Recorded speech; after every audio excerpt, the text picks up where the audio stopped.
anggenipun ngripih kaliyan tumindakipun Kakang Ronggolawe.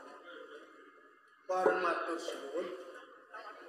Anggenipun nindakaken pakaryan parikedah kula ngripih dumateng Kanjeng Adipati Ronggolawe.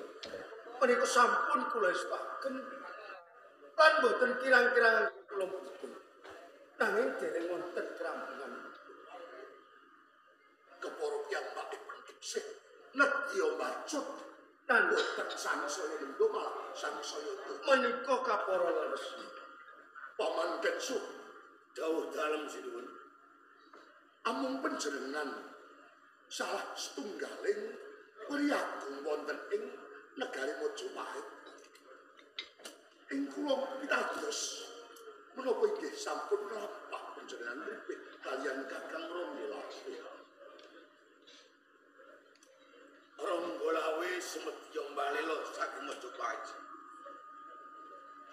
Mbalela wonten ing Majapahit. Kalsep. Kakang sampun ngantos ing mangkenipun wonten salah setunggaling prajurit ingkang ngarangsek wonten ing negari Majapahit. Sawetawis utusan kalian prajurit jagi-jagi wonten ing tapal wapus. Kula ingkang sowan semenika.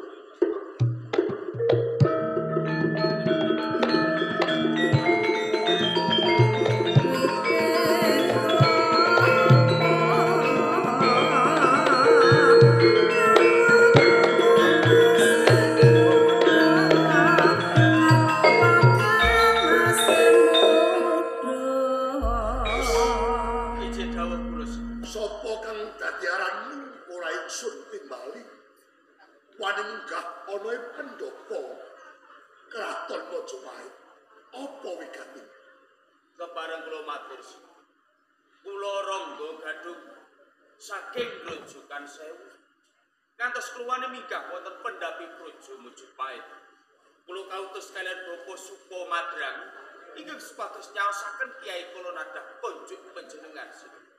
Rangga Gadung isih siswane Bapak Supo Madrang ana ing Grojogan Sewu.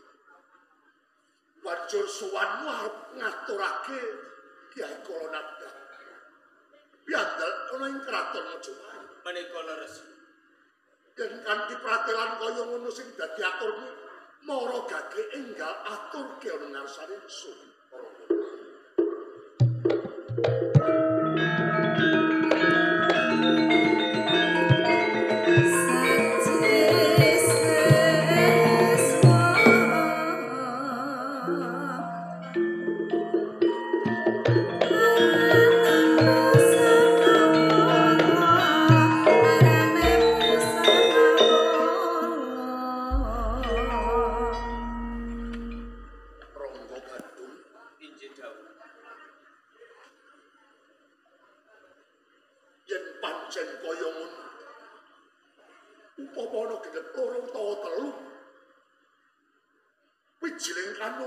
Sing kaya sliramu bakal bisa mahanani katentremaning negara Majapahit. Ya, mula ingsun salah sawijining pangayoman bakal paring ganjaran ingkang gedhe abuh rabte tumrap negara Majapahit. Tumimba kosok bali paring pidana marang sapa wae sing wani ingkang pernatan ana ing negara Majapahit. Kanthi kuwi ing kalenggan iki jeneng sira ndak paringi palungguhan Raja Senopati.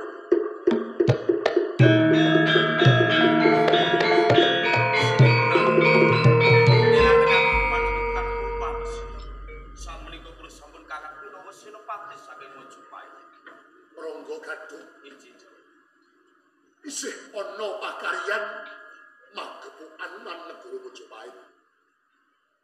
Negara Majapahit ora tentrem, kisruh. Merga ana salah sawijining adipati pemangsa kang wani tumindak bondandakan ratu balela nang negara Majapahit. Kanthi kuwi yen to pancen cilik bisa ngrangket gedene ngendarat Dipati Ronggolawe bakal sun paringi ganjaran kang murwat lawan labuh Labeti sadurunge jumangkah uga bakal sun kanteni anane Kiai Kolna.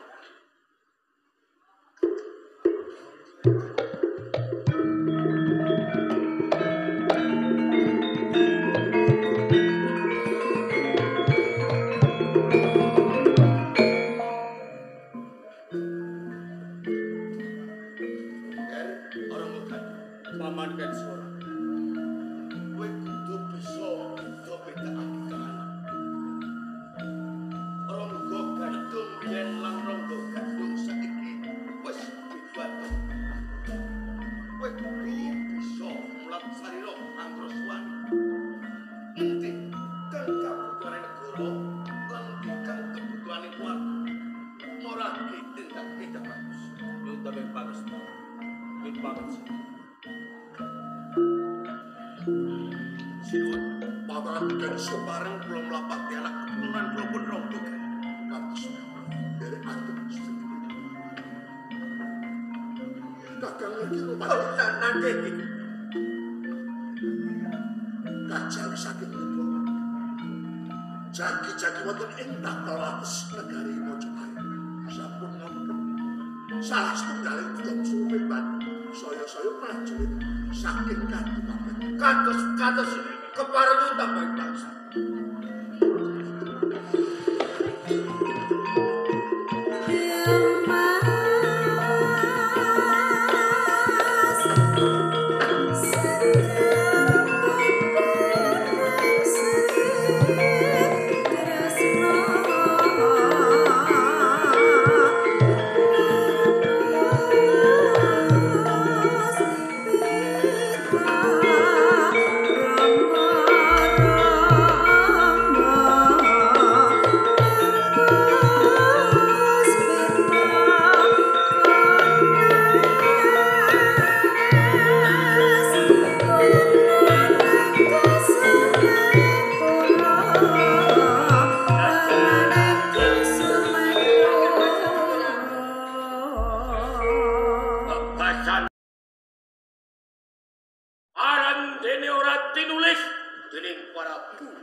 Kang Mas Ronggolawu.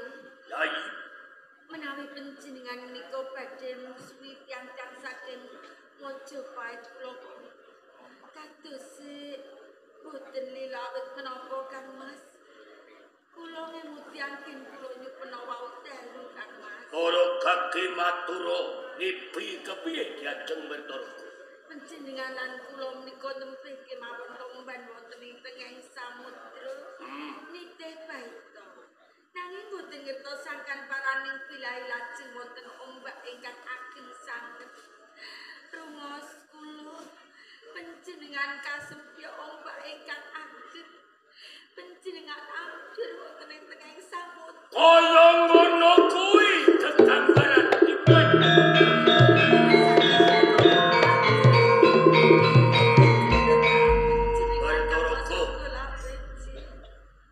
Jenenge ngipi kuwi kembange wong turu.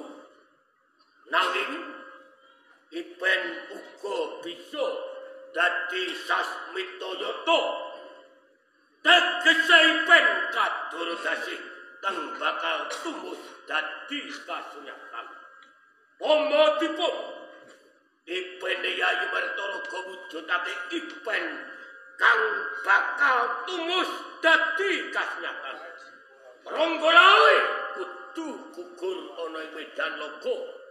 Teges Ronggolawe netepi darmaning Satriyatama, netepi darmaning prajurit, bela marang adil lan bener ana ing jagat Mojopahit lan Tuban. Gedhe atimu aja gampang was bakal tiwas, lamun semelang bakal bisa ilang. Kuatke hatimu, Krana Ranggalawe salah sawijining prajurit. Hei, Ranggalawe! Ranggalawe!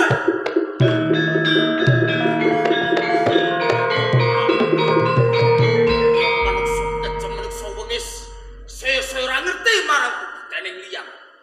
Ranggalawe bisa mukti ngaibone Kadipaten Tuban. Bisa paringi rumane Sunu Prabu Kertarajasa Jayawardana. Nanging amarga kemeri palungan patih amangku bumi ing Mojopahit. Satemake baleno. Rangga Gadhung pinaka Senopati Mojopahit supaya ngrangket karepku. Yen pancen kebangga kowe kok sembadani Ranggalawe. Bagus. Sing ngadeg ana ing pangarepanku dudu Rangga Gadhung sedulurku. Padhotane jaring aku.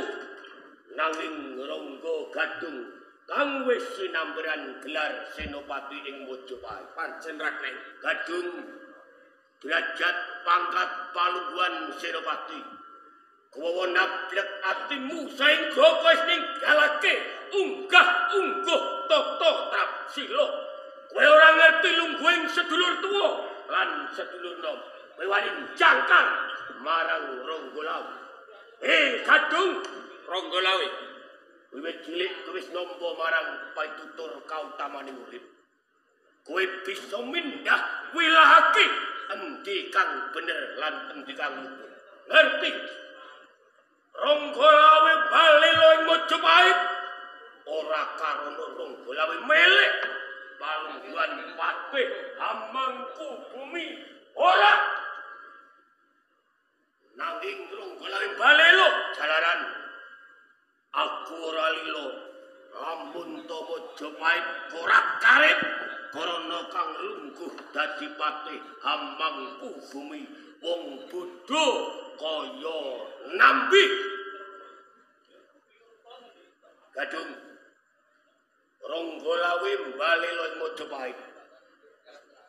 Kang dadi Senopati Mojopahit Rangga Gadhung monggo kowe sedulurku. Iki mung akale wong Mojopahit. Licik. Aku lan kowe sengaja ditutumbuh. Lamun kelakon aku lan kowe campuh perang. Menawa Rangga Gadhung sing mati, wong Mojopahit ora rumangsa kelangan. Lamun Ranggalawe kang tumekeng pati, wong Mojopahit padha bungah. Lamun aku lan kowe mati sambyuh, wong Mojopahit bakal keplok-keplok. Gadhung, aku kepengin jajaki sepiro ketekake. Aku ora ulak. Kyai Konadah wis ning tangan. Menawa pancen Rangga Gadhung jegering Senopati Agung ing Mojopahit kang kudu ngrangket ambil daya marang Ranggalawe. Lamun Senopati liyane Gadhung bakal tak taker walek. Nanging krana kang dadi Senopati kowe ben kowe nampa pangalem lan ganjaran Ratu ing Mojopahit mara gagih Kyai Konadah tancep kenyang sedulurmu tuwa Ranggalawe tak tadane Gadhung.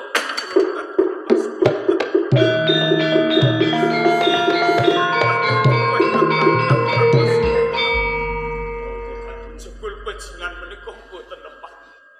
Nanging tiang-tiang Mojopahit ingkang boten ngertos labah-labah panjenengan tumrap Raja Mojopahit.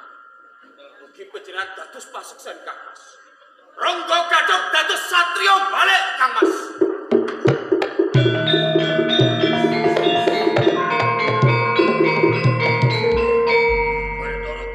Kula Kang Mas Ranggalawe. Menawa iki bakal nomai lan lupusi marang Ipen.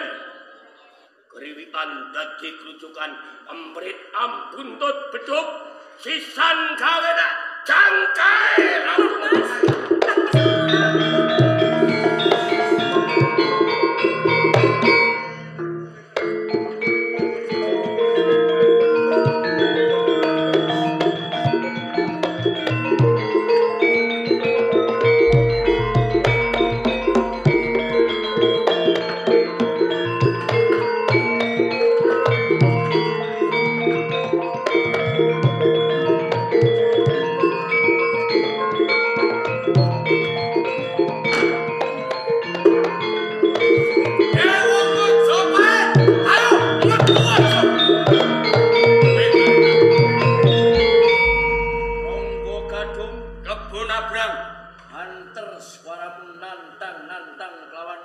Majapahit opo karepmu?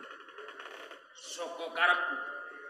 Aku dadi satria balik balui sedulurku Kang Mas Rangga Laut. Kadung. Lamun iki dina kowe dadi satria balik. Kowe bakal balui sedulurmu saka Kadipaten Tuban. Hei, Kadung. Ora ana menungso kang dadi pepalangan dadi musuhku kejaba munabrang. Kebon abrang.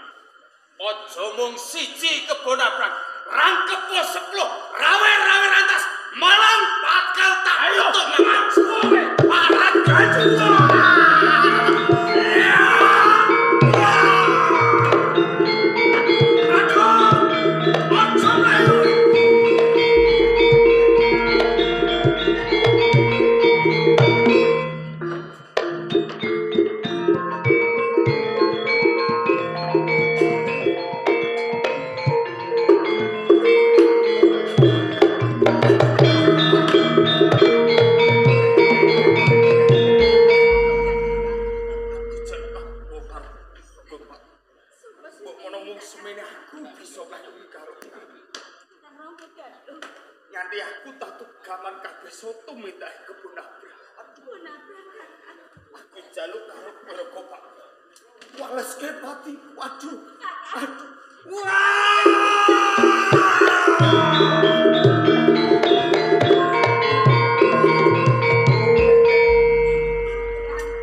Ayo, tabran Rangga Laut. Ayo, sekarang.